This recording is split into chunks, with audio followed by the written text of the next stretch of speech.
Well, the UEFA Champions League is back and the reckoning has arrived for the 16 remaining teams in Europe's top club competition. And you can watch every kick here on the Home of Champions, including on the SportsMax app. But two of the matches will be played at the top of the hour and our pre-game show begins right now.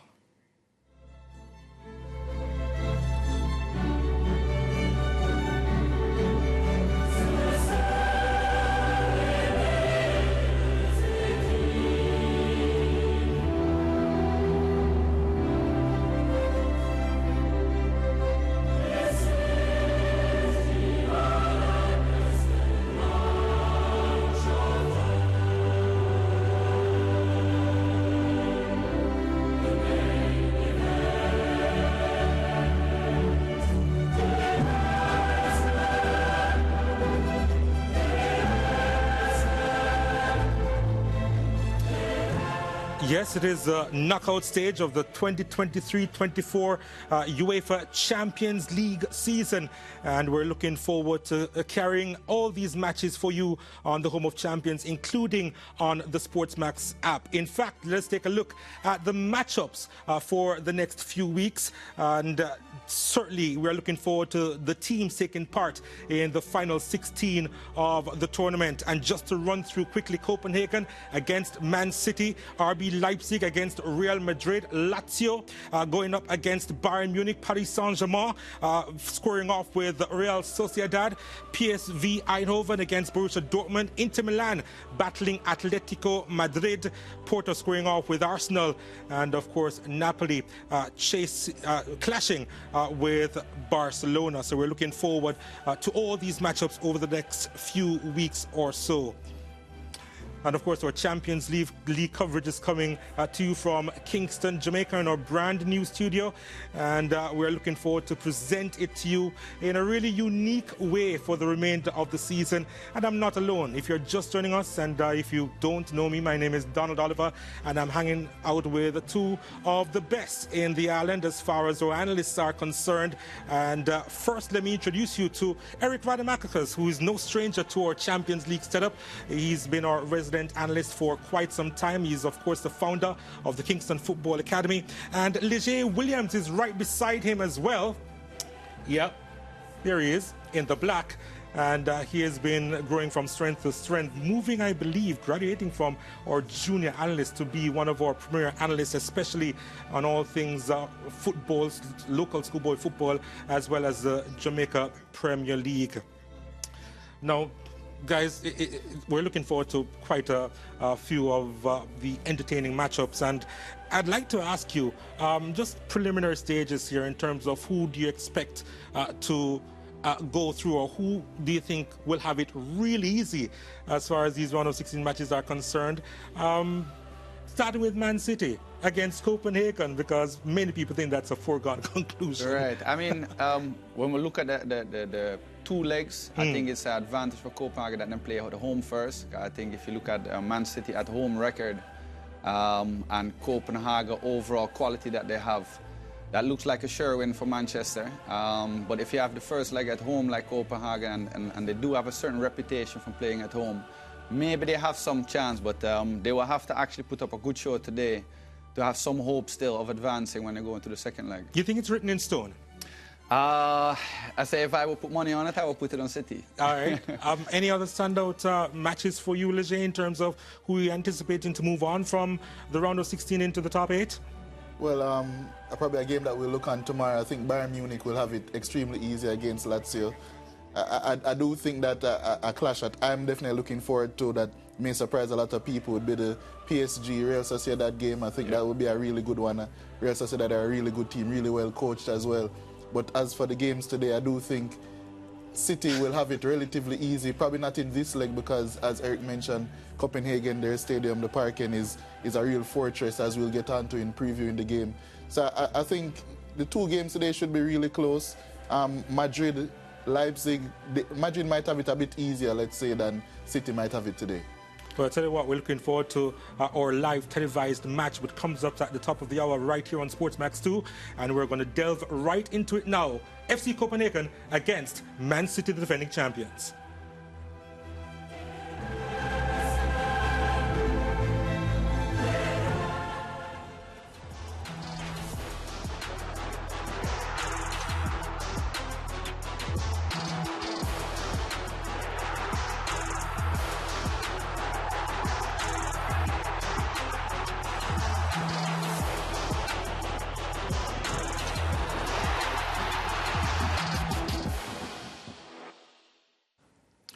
Yeah, well, Man City, they had it pretty easy in the group stage, didn't they? They actually won all 6 of their matches. Copenhagen came out what was supposed to have been a difficult group, but they did get the better of the likes of Man United and Galatasaray in their group. So just to recap what took place in the group stages, how they got here, let's take a look at this one.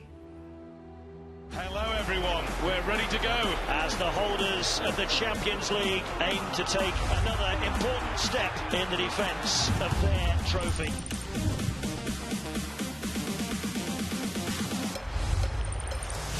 Boylerson with time to deliver. Oscarson didn't get it. Rudy Barty does! 4-3 Copenhagen! They might still make something of this. Mohamed Elyounoussi shoots Copenhagen in front. Lewis on the move into the box. And there's Foden this time. And Foden took it well. And here Alvarez!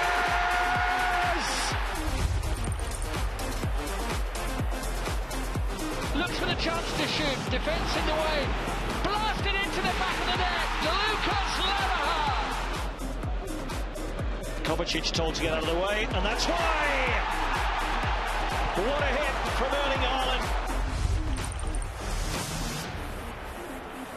Show good strength there, Tunisian. Oh, good play by Ashuri. He's got the return. It's good work by Ashuri to try and bring the ball clear. Doku's still here. Ball stays alive with him. Big chance. Doku for City. And Montero in front of him. Doku onto his right boot. Good hit.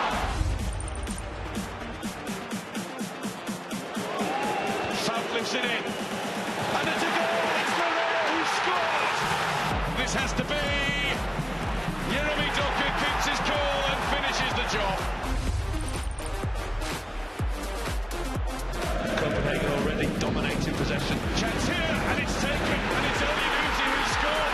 The shimmy and a shake brings in Alvarez. Oh, that's magnificent. That really is world class. Well, they did carry a lot of excitement from the group stages, Copenhagen, and we're going to begin with the home team here because we have to look in depth in what has been the surprise package this Champions League, because quite a few individuals would have expected either Man United or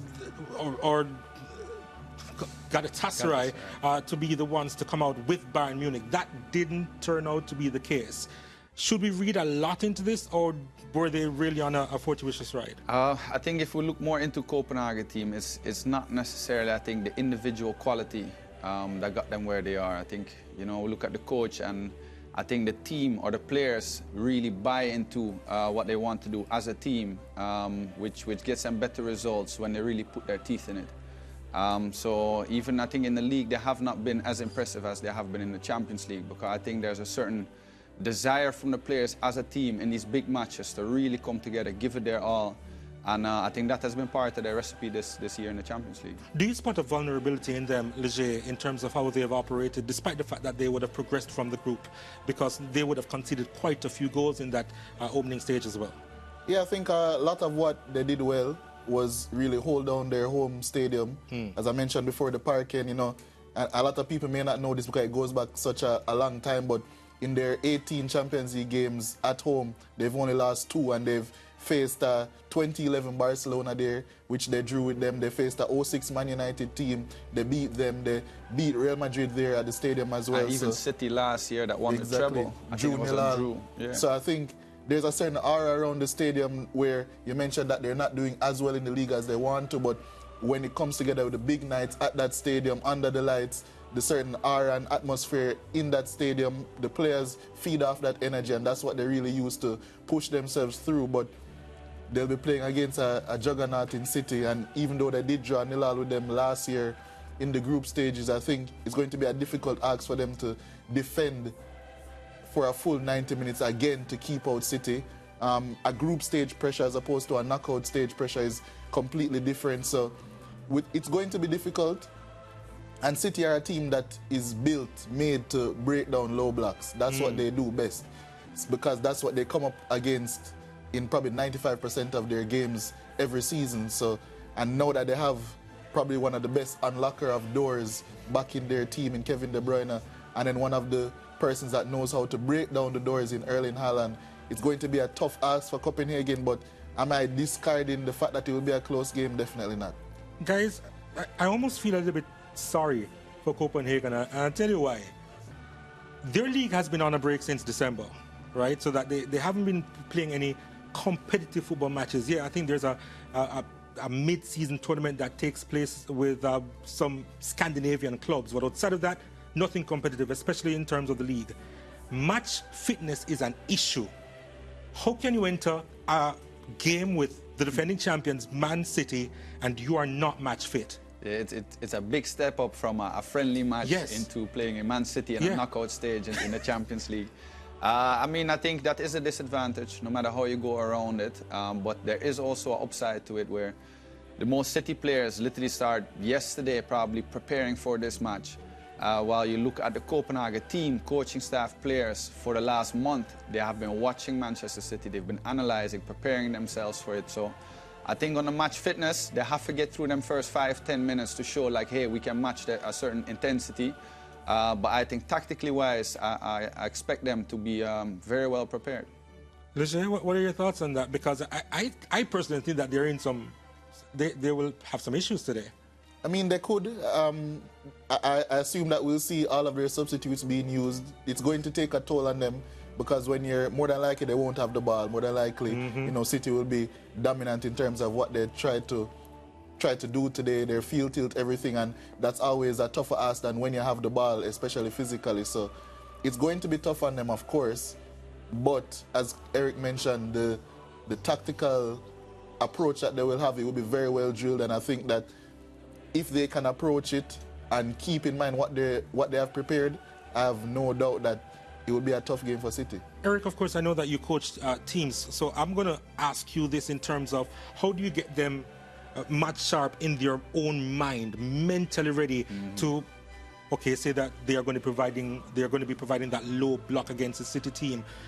They haven't been practicing in really intense situations. So how do you think that they would have been preparing themselves to be mentally there, not just physically there, to face this Man City team? Right. I mean, I think on the physical note, just to touch on it, a lot of it is trying to raise the intensity in training sessions. As much as, you know, friendly games, it's in the training that the intensity just needs to be as high as possible.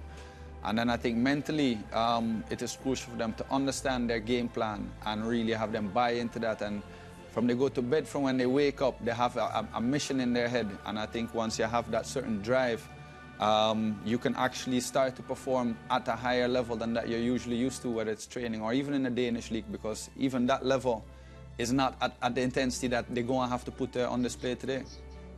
All right, let's talk about Man City here, because a lot of people consider them to be the favourites, and not just favourites, the heavy favourites. I'd like to know your mindset at this stage in terms of how far do you think City can go? Both of you, I guess you've already suggested that today is almost a foregone conclusion, but do they wear the mantle of favourites well, you think, Leger? Yeah, I definitely think so, because they're still the best team in Europe. They have proven that this season, dealing with a few injuries, and there's something around City, I'm not quite sure why it happens, but they tend to get back their best players or get their best players in the right form at the right time, and it's no different now.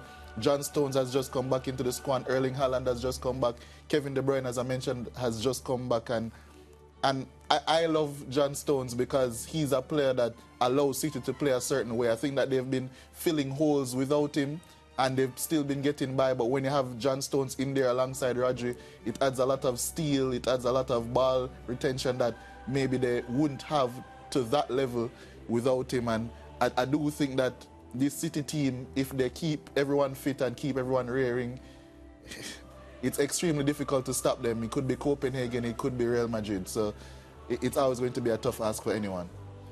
I think that from Copenhagen, as we see here, some of the goals that from City that have been scoring, I think Copenhagen is important that the centre-backs are able to somewhat have accuracy in their playing out of the pressure when they go long and able to keep that second line in front of them further away. Because if we look at City and we have De Bruyne back, and I like to look at if De Bruyne back alone, all right, that's dangerous. Haaland back alone, that's dangerous. But if the two of them are back and in form, they have a great chemistry and that they have proven already. As Leger said, the low block is something that they've been practicing over and over on how to break that down. But I wouldn't want to say today is a formality. I think today has to be a little bit more aggressive from Copenhagen, which might make it end up in an easy match for City. But I expected it to be somewhat of a tough match. And then next week will be the formality, our next match. The thing is that as we take a look at the City team arriving at the venue, Kevin De Bruyne, he has been back for a few weeks, but Pep Guardiola has been careful in his handling of him, with him not being introduced from the start, and he's just been easing his way back into the action. Phil Foden, by the way, has been in fantastic form in recent times in the English Premier League. But the way we see Kevin De Bruyne operate in these matches, he hasn't missed a step at all. It's just a matter of whether he can last 90 minutes. Yeah, that's true. I think that KDB, obviously, he's a generational footballer, a one-of-one footballer, to be honest. So it was never a doubt in my mind whether or not he would come back and still be the creative force that he was. Maybe he's losing a tad bit of a step, a slight step in terms of his physicality, the running power that he usually brings. But you mentioned Phil Foden. I think that with the two of them playing in the pockets alongside Bernardo Silva, that's about as good as they can get, Phil Foden and Bernardo, to complement KDB in those pockets. And City nowadays have been pushing even more players up front. I'm not sure if that's a consequence of John Stones not playing, so they've been occupying the front line with 6 players as opposed to their usual 5. So it's extremely overwhelming for anyone, any quality team, much less this Copenhagen team that hasn't been playing for a while. So Man City, as I said, they're still the best team in Europe until proven otherwise. I'm sure a lot of teams are gunning for that title, but it's definitely theirs to keep. It is ridiculous, the squad that they have, though, Man City. Well, I think it's part of their strength. When you look at Guardiola, you look at the interviews even from the players, when you're not on the starting 11 or sometimes not on the squad, the acceptance level of these players and the work rate, the work ethic, the positive attitude, they remain in those positions. I think it's really that allows the team to be so on point, and De Bruyne get back right away. As you say, Stones out, who's playing, Bernardo Silva coming well. You're replacing one for another one, that's great, because they put in that work. A lot of other teams you might see, like a Foden, who's not a starter for a certain time. When is his chance now? He's not really up to par. But in this City team, with Guardiola, how he manages the players and get the most out of them, they work hard every day.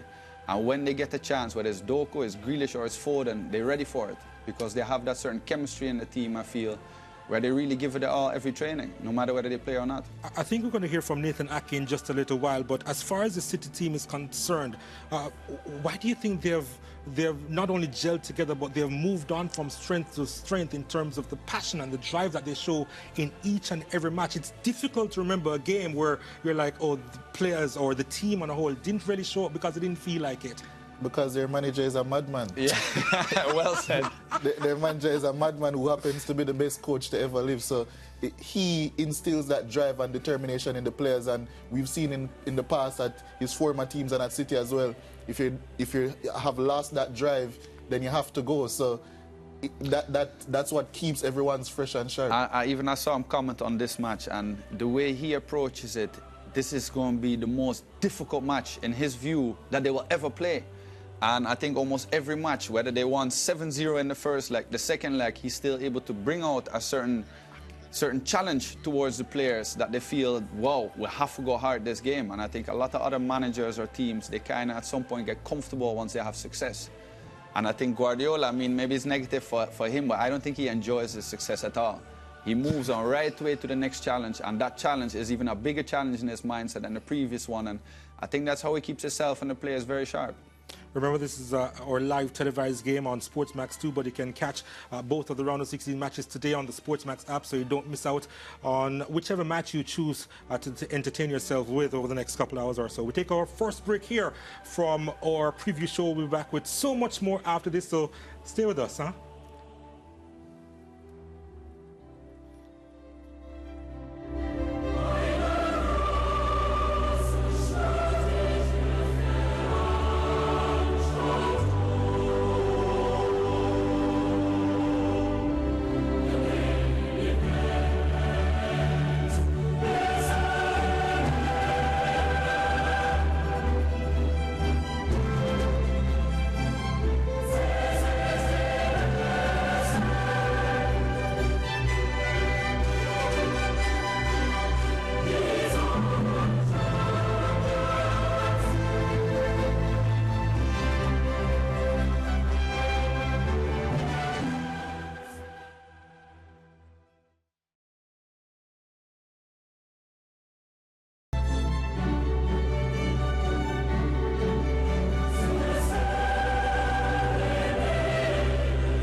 RB Leipzig against Real Madrid. It's a matchup that we're looking ahead to. And of course, that match begins at the top of the hour, and you can catch it on the SportsMax app. We're looking forward to the return of European club football at the highest level with the UEFA Champions League round of 16 games. And still in studio with me, Eric Rademacher and Leger Williams. Guys, let's look ahead to this one. RB Leipzig against Real Madrid. RB Leipzig at home. And they've had some issues recently. They would have picked up 4 points on their last 2 matches as far as the league is concerned. But before that, they would have broken a 3-game losing streak. What do you make of their form in the league, and how do you think that would transfer to the Champions League? Right, so in 2024, they only won 1 game, so they lost 3. But I believe it was against Leverkusen, which is almost like a Madrid these days. And I think it was Stuttgart and Frankfurt, which are 3 strong teams in the Bundesliga, so I wouldn't look too much at that one. But it is somewhat of a concern because you're going to go up against a giant, a Champions League giant, and you hope to go with a little bit more momentum and good energy. But sometimes a match like this can actually turn the tide in the league because there's such a motivation and drive. And as a coach, you don't have to say nothing. You're playing Real Madrid at home. Everybody will be very eager to show what they can do. Well, before we go further into the analysis, let's look back at how the teams actually got here. Real Madrid and RB Leipzig, their performances in the group stage.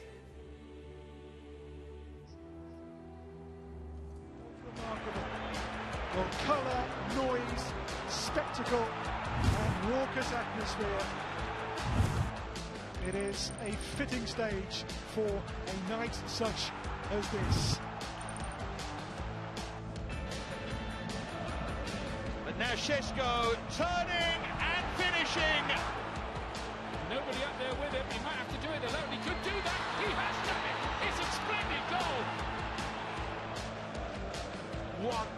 Wonderfully delivered to Vinicius, who takes it superbly well. Here comes Real looking to hit back straight away. And Rodrigo, that is the way to hit back straight away.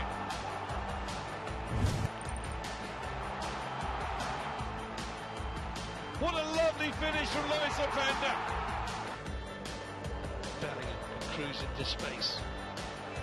And still goes. And still goes. Oh, that is absolutely magnificent. Jude Bellingham at his very, very best. Schlank, a shooting opportunity here. Leipzig back in front. And hit by Valverde. It's an absolute bullet. It's a goal befitting of any great occasion, and this has been a fantastic occasion. Nedeljkovic, Olayinka, and Jai. Olayinka, and Jai! Oh, fine save by Jonas Blaswish. Alvaro Jallo for Braga takes it. Well, what a let-off for Real Madrid.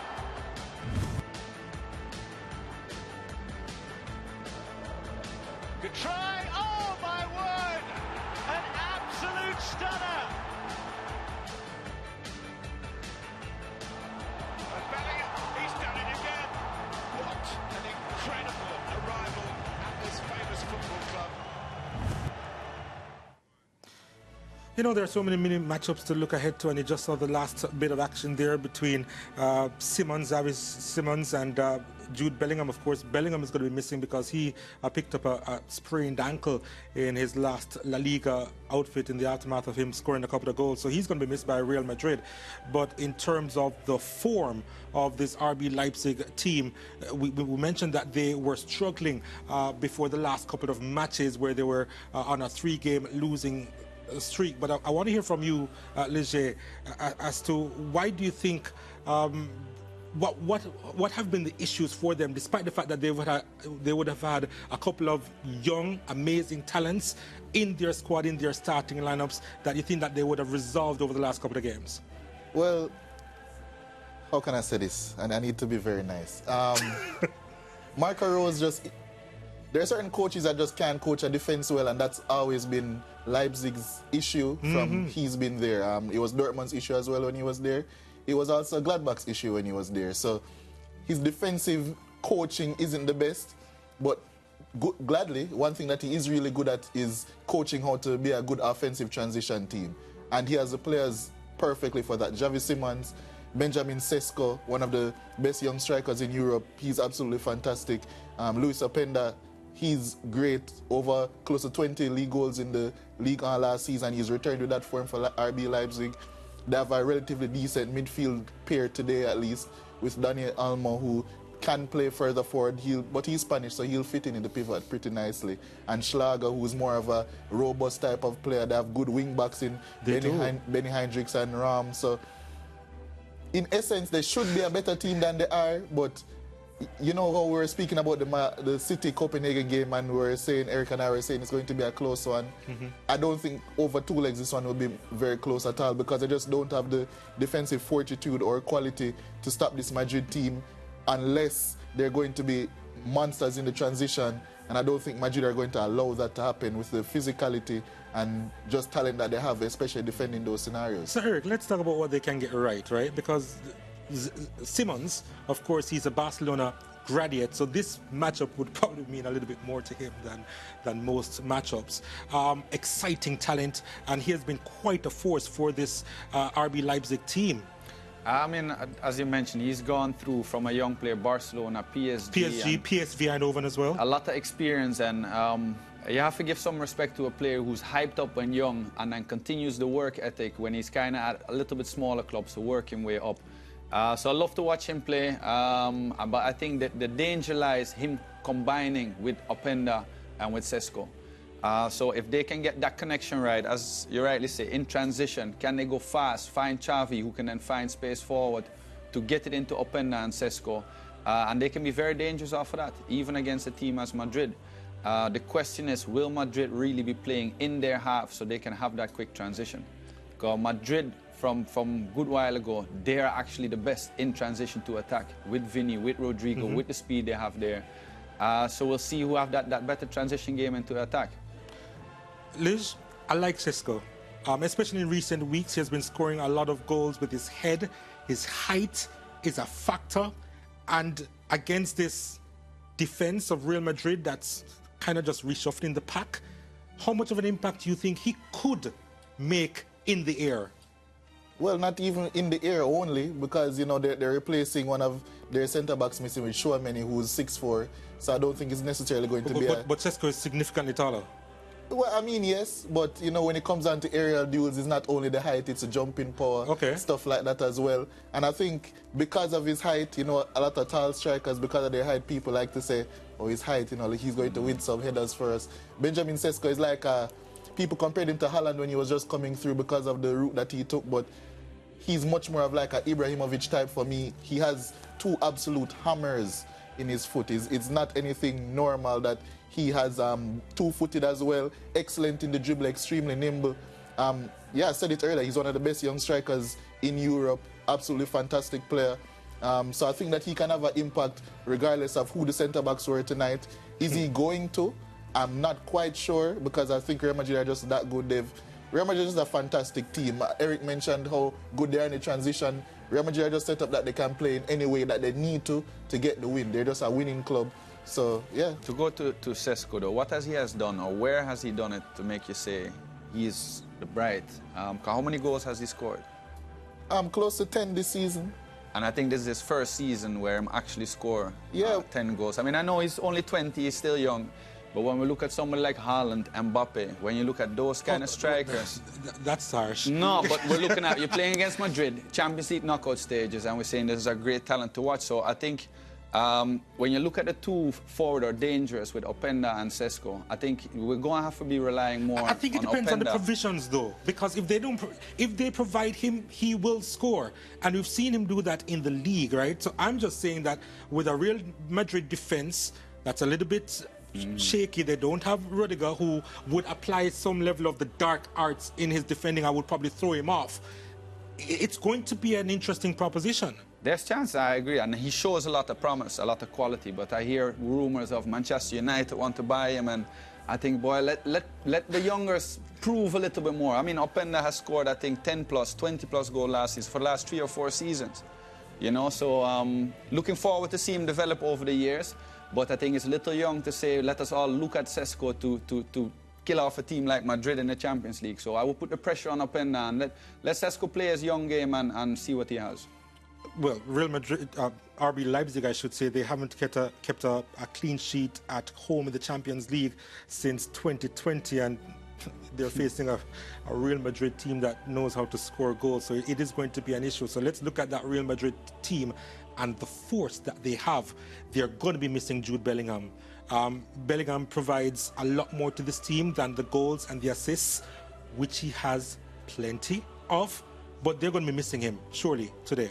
Yeah, most definitely. He's been performing in a very unique role this season. He gets a lot of freedom. He's been one of the best players in the world, quite frankly, this season. So obviously you're going to miss someone of his talent, but we saw in their last home game, or the games before that, what Brahim Diaz can bring. He can alternate off the flank, so that's a different dynamic than what Bellingham could offer per se. Brahim Diaz is comfortable on either wing, so that would allow the front three to be much more fluid than it is. So it's just different squad dynamics. Obviously, they're going to miss Jude Bellingham, what he can add to control in the midfield, what he can add in box presence, because that's one of his best traits, those late runs into the box, getting his head on balls, getting, those scrappy late finishes. So he's incredibly intelligent. They're going to miss that. But I do think that they have the capabilities and the players in the squad to suffice. And I think Brahim, who's taking a spot today, is actually one of the players that's been on form. So it could be a very good moment for him to get the start here today. But I don't want to say that he has reinvented himself as we take a look at Vinicius Jr., who's also been a dynamic force for this Real Madrid team. But the way how he slots in different positions for this Real Madrid team, Bellingham, was it a little bit of a surprise for you in terms of, because initially he was supposed to be more defensive minded? Yeah, I mean, I think even in his mind, if he looks back to a year ago, he's a midfielder. If you look at it now, you're going to see him classified more as a forward, as a striker, because he finds himself in those positions so much and then does so good when he gets himself in those positions. So I think it's a surprise somewhat for most of the persons to see, but Ancelotti is a coach who really can find things that maybe some others don't see, and then able to work the player in a way that they fully embrace it, which I think has happened with Bellingham. All right, we're up on a next break here on the Home of Champions. Thank you for staying with us. When we return, we'll take a look at the starting lineups of the teams, as well as prepare you for kickoff. Stay with us.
Welcome back to our coverage of the round of 16 matches in the UEFA Champions League, and we're looking ahead to our live televised match here on SportsMax 2.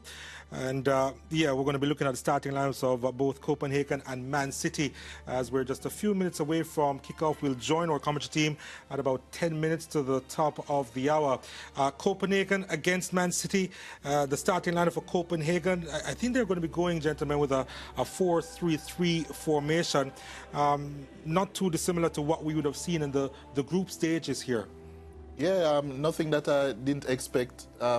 A 4-3-3 is pretty good to drill in if you want to go in an attacking sense and a defensive sense. It allows them to also have bodies going forward in terms of what they want to do offensively. Because after all, I don't think Copenhagen want to draw this game 0-0. They want to win.